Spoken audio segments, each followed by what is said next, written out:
Hi, Jenny Xavier here from the Men in Real Estate Project. I'm here with Chris Henry from River Realty up north New South Wales. Well, not so far north, but near Newcastle, Maitland Way.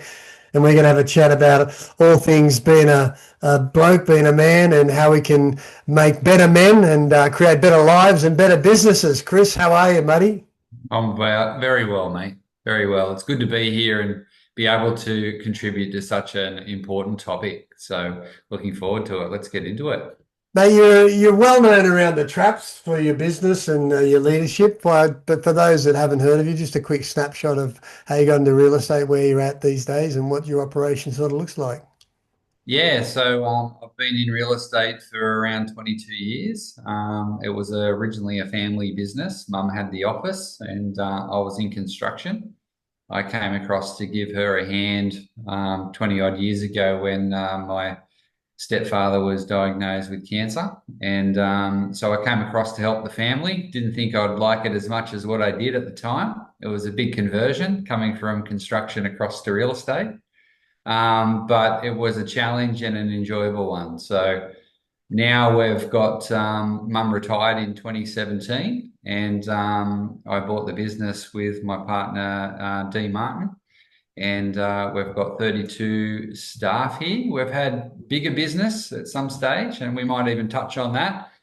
But we've found this nice little sweet spot that works for us, and it's around 32 people and a good size rental portfolio, which Dee and her team work on every day to make better. And we've got a good sales department here, mainly doing sort of rural lifestyle properties. And we've been working around the Maitland, Hunter Valley, and Port Stephens marketplace as it's been evolving.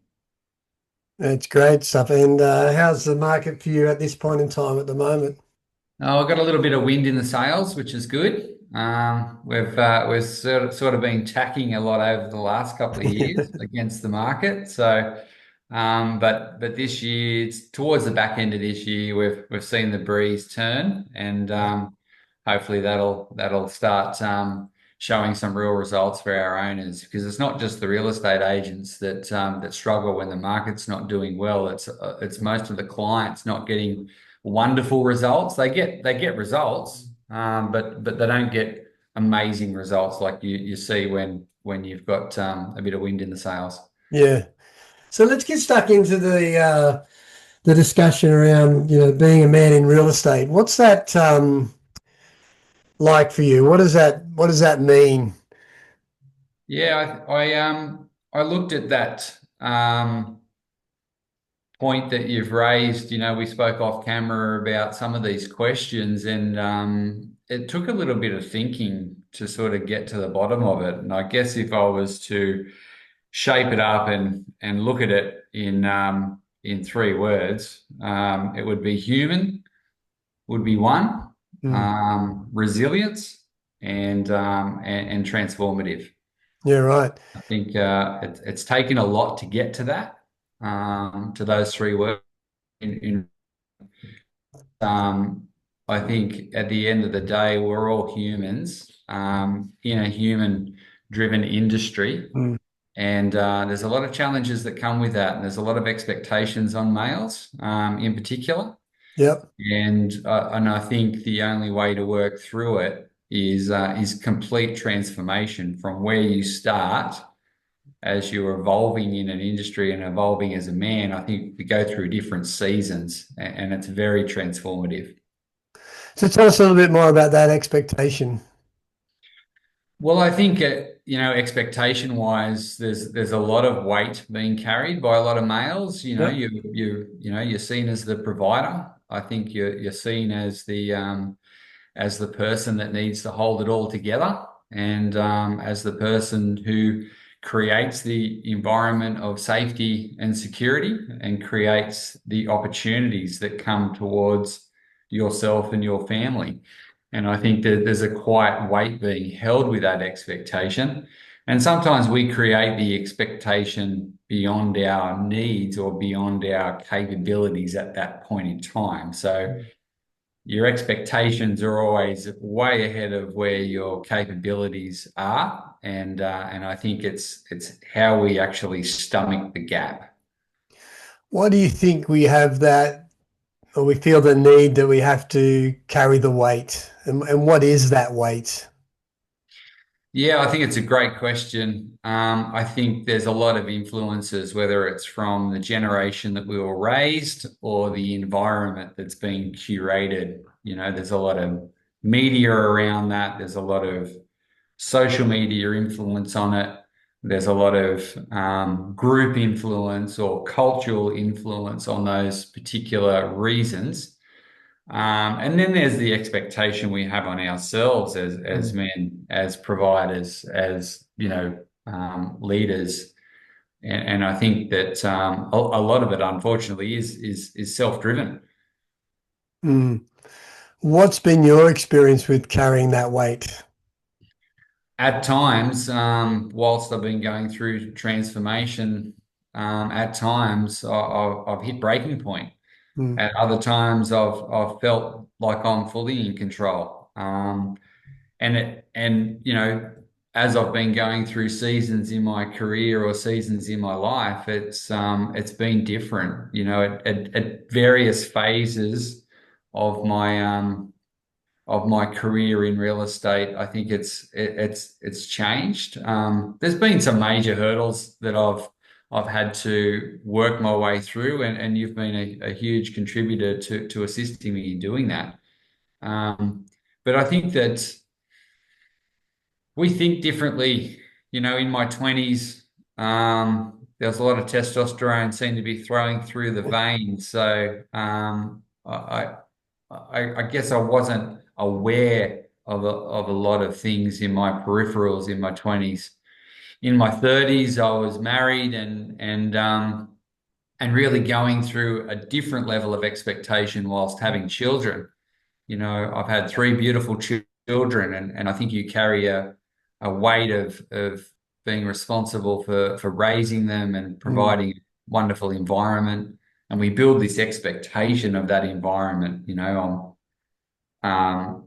I want to have a beautiful home. I want to have a beautiful relationship. I want to make sure that my kids are healthy and happy, and I want to highly educate my kids and give them all the opportunities that I necessarily wasn't exposed to. So you have this expectation you set on yourself. Oh, I want to drive a nice car. I want to have a nice business. So, all of these things Mm. that we attach our self-worth to, particularly if we're not achieving those things in a time frame that we've set for ourselves, not Yeah. necessarily anybody else. And I think coming into my 40s now, late 40s, I've gone through a separation of marriage. I've gone through challenges in raising the children. I've gone through challenges with building the business, and a lot of, forward steps and backward steps on that journey. But I didn't, as I was going through it initially, at the time, I didn't have a lot of a support network that I could lean into for it. Yeah. So my transformative years, I would imagine, I was almost like a quiet weight carried alone. Mm. So So it seems what you're saying is there's expectations that are sort of okay, like me providing safety for the family. That's a good expectation to sort of yeah. buy into. What do you view in your experience in these phases that you've been through in life? What expectations do you think have been toxic for you and for men in general? The expectations, whether they're from other people, society, themselves. What do you think the big ones are? Geez, that's a great question. Again, I'm one to take responsibility for myself. So I guess addiction is a huge issue. We've got a culture of drinking. Firstly, for anything social. So that can become a bit of a crutch at any stage of Yeah. your that's one that, I've gone in and out of phases of too. So the You know, expectation to drink, you mean? yeah, the expectations to drink, to socialize, to get Yeah. hammered, that's considered the downtime. Yeah. But I guess with a lot more science out now on how much it affects our health, that's a big issue with our culture using alcohol as a downtime. Yeah. Whilst everyone enjoys a drink, but I think culturally we almost celebrate that as one of our primary Yeah. goals. I think relationship wise, like society is really, wants you to have the wife and two or three kids, and there's an expectation that you'll grow up, come out of school, you'll find a great job, you'll get married, and then the children will come along. So then when life doesn't actually follow those paths, I think there's some Mm. there's some weight being carried by a lot of individuals that's not connecting, Mm. and I think sometimes that can be quite toxic, particularly when you're being judged or there's a lot of influences around you that if it's not sort of following those footsteps. Yeah. And some workplaces, I think, can be quite toxic as well, particularly around how males and females or groups of them interact. I've had my challenges with working with different business cultures over the years as well. Going through trades where it's a very dominant male environment, which can be quite toxic, Yeah. and then coming into a professional career when there's the balance of males and females working together, and also there can be some real toxicity in, Mm. in that relationship as well. So probably a bit of everything that I've mentioned there Yeah. is challenging to work through. There's a whole lot of expectations, as you say, that men carry the weight of. What for you in your journey so far was the biggest expectation that wasn't realistic, but you still tried to carry? Oh, I just think that the expectation is that you've got it all together, Right. um, that you're balancing all of these things, as in being the protector, being the provider, being the business owner, being the leader, being the lighthouse, I guess, Mm. for your business or your family or yourself. And there was an expectation that you should be able to just carry all of that.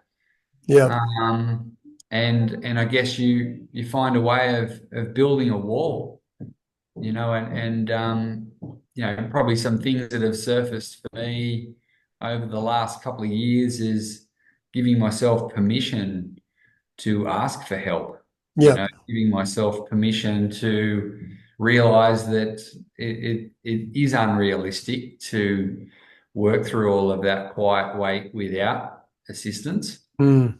And a lot of stuff from my early childhood that I chose to ignore, or I was raised to put it behind me. Those sorts of things. I got some time and some space, and I gave myself permission to re-look at that, Yeah. because I'm looking at it from the benefit of experienced eyes now versus when sometimes you're faced with some challenges earlier on in your life, and you're not ready to either face it or you're not ready to deal with it. You'll Mm. you'll you'll pack it and slide it into a drawer and close the drawer. Yeah, that's right.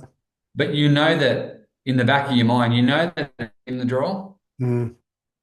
15 or 20 years. But at some point, it just has a way of bleeding out. You Yeah. know, when you're feeling like you're ready to face some of that, uh, you can start unpacking it, and that's the work I've been doing with yourself, and the work that I've been doing over the last couple of years is really unpacking a lot of that stuff because it's helping me now move on, Yeah. and it's giving me permission to be human again. In that context of what we're talking about, what do you think men struggle with the most, and what have you sort of you touched on a couple of things, but what have you sort of struggled with the most over your life so far? I think probably just to summarize it, I think there is an expectation on males to be that solid voice of reason and that leader Mm. type mindset. And and it's only now, working through those mindset shifts and those challenges that, I'm starting to realize that you don't need to carry the weight quietly, and you can actually find the resources and tools to be able to spread the load, I guess. Yeah. What would you say to a younger version of you walking into your industry now? Take your time. I guess with everything, it's playing the long game. Mm. I in my early part of my career, it's like everything. I just wanted it now, and I wanted it early, and I thought my masculinity came from productivity. Right. So I just worked and worked and worked and worked. And I didn't give myself enough space for things that make us whole, like play. You know, I spent 24/7 at work, rather than giving myself the space to enjoy life or even take notice of life or observe life. I was on a mission. I've been around a lot of different personal development organizations back then, and it was all about um, build it early for early retirement. And there was this expectation of, hustle, grind, fight your way through, um, almost if there was a weakness there of taking a break. Yeah. Um, when I started my career, no one took a break.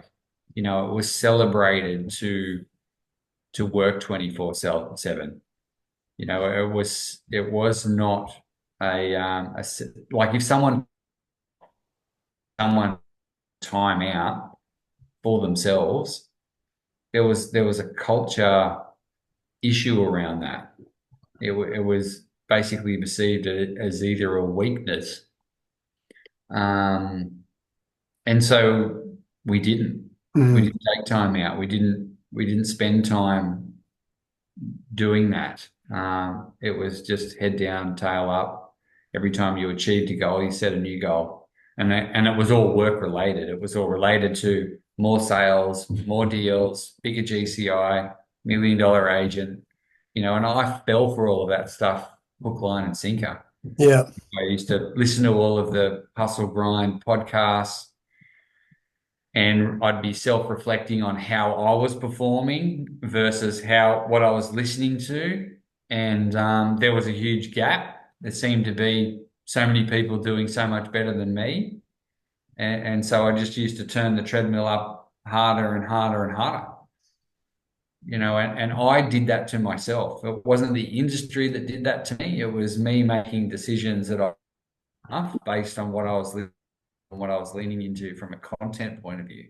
Mm. So there was a lot of influence there that I was selecting, to take responsibility for it. I fell for that stuff without even a second thought as to, hang on a minute, is this actually good for me? Yeah. What does the end of this rainbow look like if I continue it? What was the impact of that type of approach to A you? lot of failed promises, not only to my family but to myself. Mm.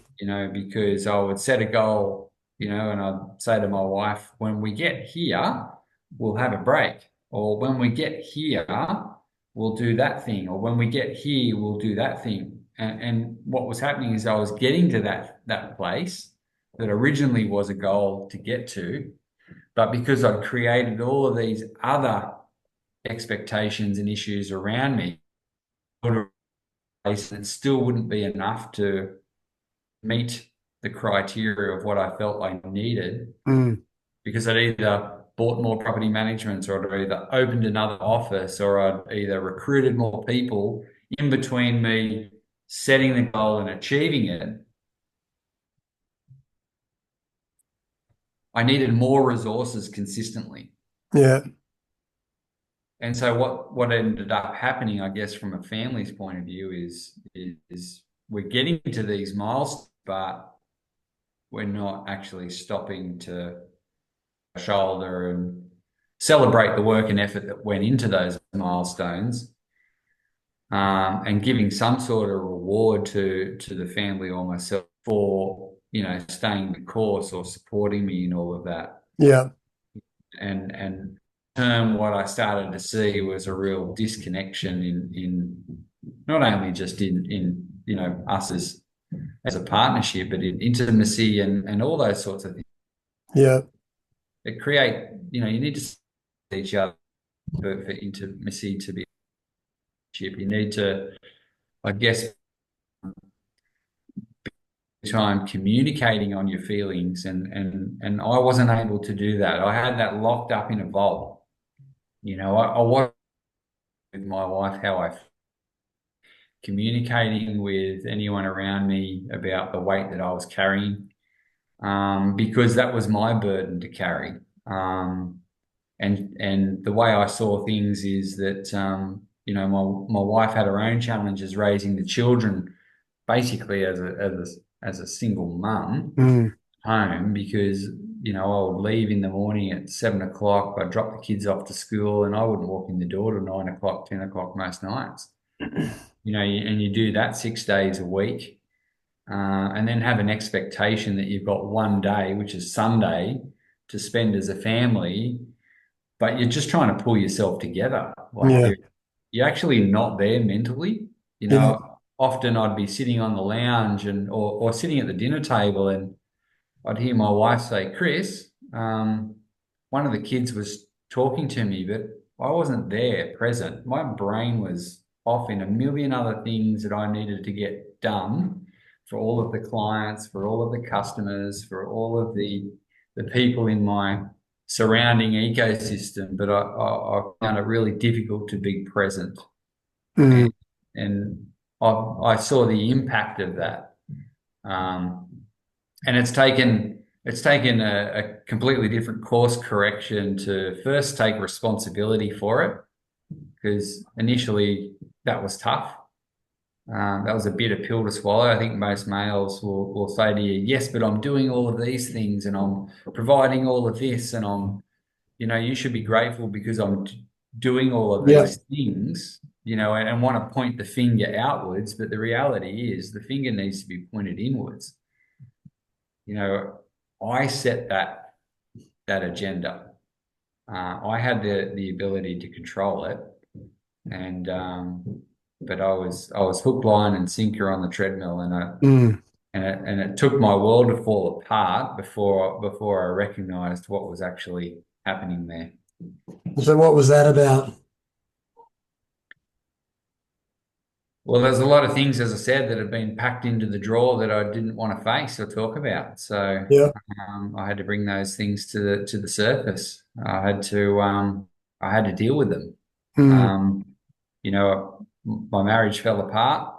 Um, I I'm still dealing with that right now. 3.5 years later, it's still the biggest regret that I have to deal with. Yeah. And when you're in the business of communication, particularly when you're an agent who, you know, builds careers, builds businesses, is considered to be an expert in my field around negotiation and communication. That was one Yeah. part of my life I failed dismally. It's ironic, isn't it?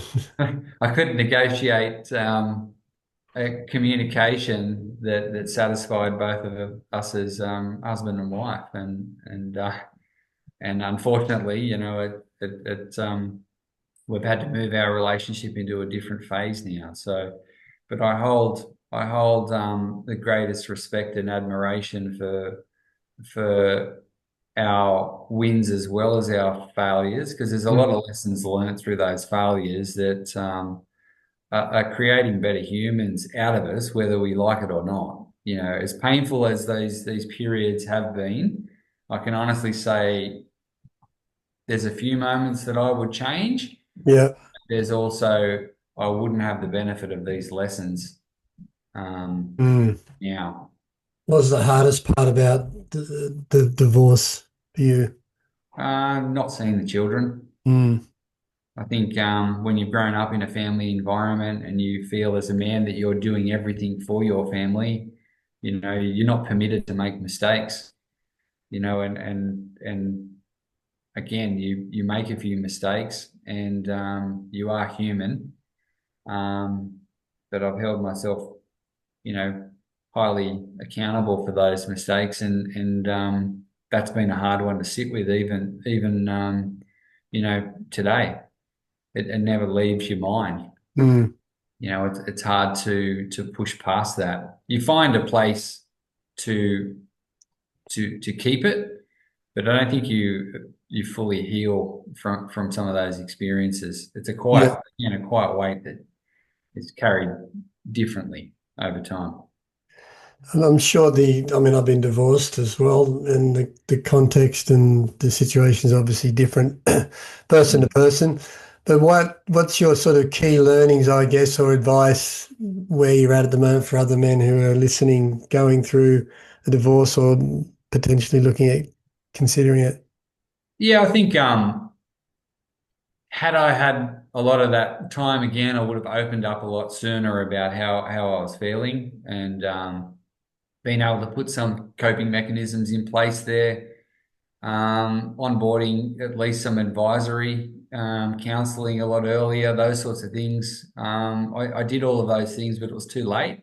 Yeah. And I'm still doing those things now. But I guess if I had my time over again, I would have agreed to do those things a hell of a lot earlier.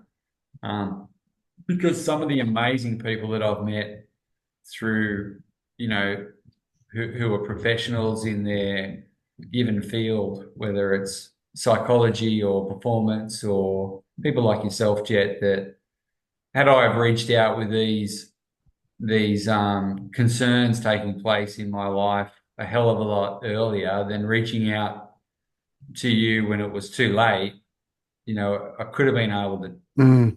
turn a few things around. You know, Yeah. I reached out to you when it was already too late, you know, and I've got some amazing help, but there's only so much you can do when the damage has been done. Yeah. You know, it's about recovery rather than prevention. Yeah. But I think, you know, what I'm passionate to be a part of is letting men know that there's a power in actually speaking out early. There's a power in actually getting the help that you need. There's a power in being vulnerable because the reality is none of us have all of our shit together. Mm. Um, you know, we've got certain parts of our shit together at different times, but the perfectly rounded human doesn't exist. No. How did you go through the situations and sort of still stay at the front of the game as far as your business and the things you needed to take control of and ownership of, because you couldn't just drop everything and run away. No, and that was the difficult part, you know, you're faced with a separation, you're faced with a legal challenge, you're faced with, you know, you know, the weights of all of those things happening at the same time. I was very fortunate that I had the support of a partner,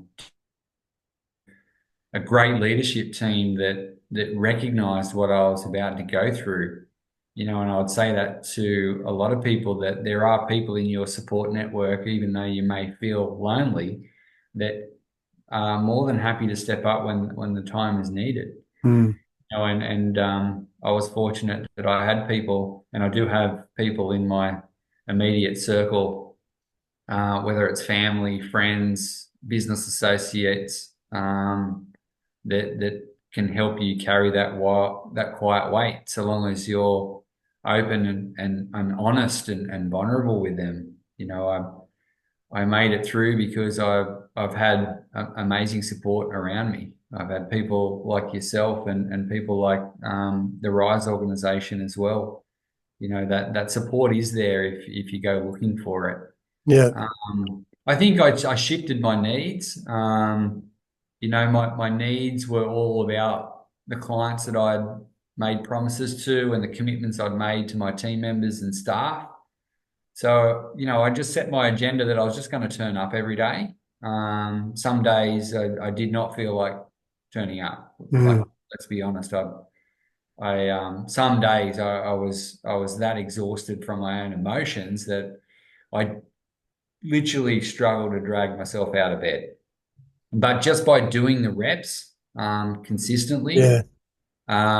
making it more of a habit than trying to work out whether I would go or wouldn't go based off feelings, that's what the decision that I made. So I turned up for the team every day. I turned up for the clients every day. Some days I didn't get much done. Other days I felt more productive. But over time, I started to layer on the power again, and I shifted my mindset when I got into rooms. I found through the challenges that I'd been through, I was far more relatable Yeah. rather than trying to be this amazing real estate agent that comes through the front door with a cape flapping, talking about the amount of deals or sales that I'd done over my career and sprouting the number one agent bullshit. I started just being there for them, you know, sitting in the lounge and learning about them and where they're at in their life and put my life to the side for a minute. What was it about that client that I could do something to help? Mm. And I found a love for the game again, but not in the transaction, in the joy of just being with people. Yeah. How has Chris the man changed the most from where he was to where he is now? What are the Um, top key things? I've to live and um, to make mistakes and to honor those lessons. And I've found a deep love in watching how I can help other people work through their struggles and challenges Mm. in life whilst I'm working on mine, and not ignoring mine exist, and not having this bravado that everything's good here, and I rebuilt my website only a week or so ago because, when I revisited my website, all it had in there was all of these bold statements about success and transition, but there wasn't anything relatable in there in terms of challenge, Yeah. and I felt that I'd been a part of the problem, not necessarily the solution. And I guess that realization has put us here talking together about these topics because they're important. Mm. What is, I guess, with all that in mind, what does success as a man look like to you now? Um, well, success for me is when my kids pick up the phone and say, "Hey, we want to hang out with you this weekend." That is an immense joy for me. Or spending time with family and friends and colleagues that are important, in my life, and doing what I can to be a part of the community rather than sit on the fringe of it. Yeah. Those things are successful to me. Having a good sleep, a gym session, Ice bath. and a nice healthy meal is success in my eyes. So And yeah, what's changed, Jet? and becoming a better man, what does that look like for you?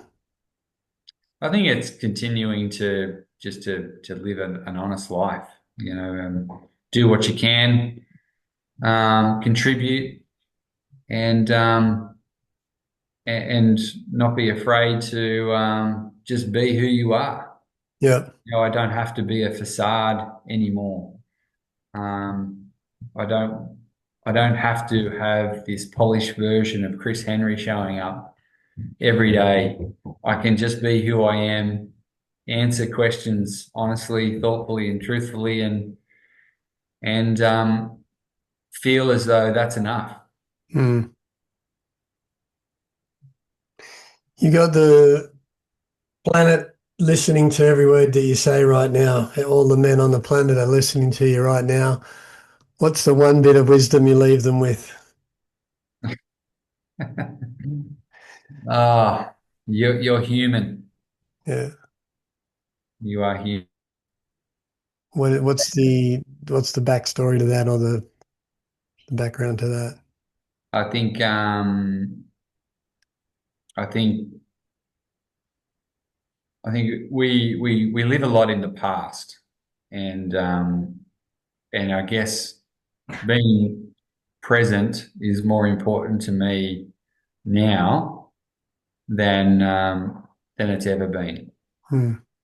because I think that we're either projecting forward a message to ourselves of an issue that hasn't happened yet, or we're reflecting on something we can't change in the past. And so those two stresses are not good, are not good. And so I guess, be present as much as you can, and honor yourself in allowing yourself just to live the life that you want to live. Yeah, love it. Chris Henry, you've been a great man in real estate. Thank you very much, buddy. Really appreciate it. Thanks, Jet. Don't forget, if you liked what you've just watched, please leave a comment about what you think, ask a question, and don't forget to subscribe. See you later.